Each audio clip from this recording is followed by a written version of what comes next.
Who is Durant, for those who just think he's maybe a carpetbagger and an opportunist at heart? Sure. Yeah, I think he's a pretty complex character. I think very sort of at the core of who he is. He wants to be liked, which probably made the decision that he made to go to Golden State in the aftermath really challenging for him.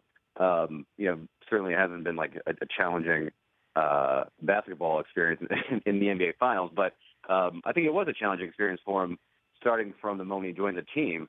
I think sort of fitting his game, considering his personality, into the Golden State Warriors was a pretty difficult sort of process for him, because he's so gifted that they sort of need his individual brilliance as a scorer to reach the highest level.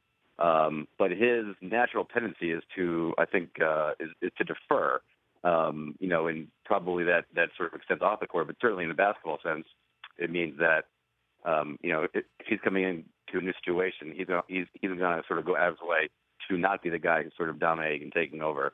So sort of finding that line where the Warriors could exploit his brilliance as a one-on-one sort of isolation scorer, and also sort of cater to his desire to be selfless.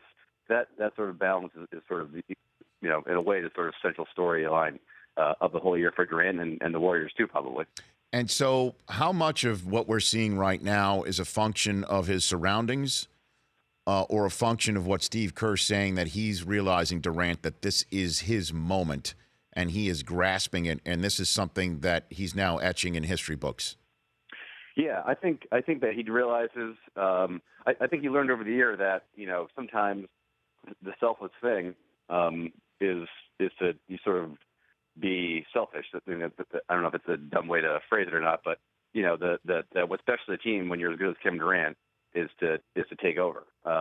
Is to be a guy who will drill up the court himself, pull up, and take a shot over LeBron James to win the Game 3 of the Finals. I think he realized that over the course of this season. I think probably when he got injured and he sort of watched how the Warriors functioned without him, not that they had a lot of troubles, but I think sort of being able to step back, sort of process how he played and how the Warriors played with him, and then watch them without him. I think that, in a weird way, sort of probably helped. I mean, I don't think he would wish getting hurt by any means, but I do think that it was a productive sort of period of the season for him and for the Warriors too.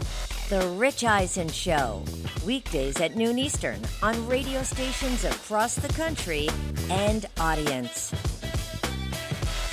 If you like that, download our app. Please, just if it's a memory thing, just delete other apps. You don't need those apps. This app, the Rich Eisen Show app, you need that.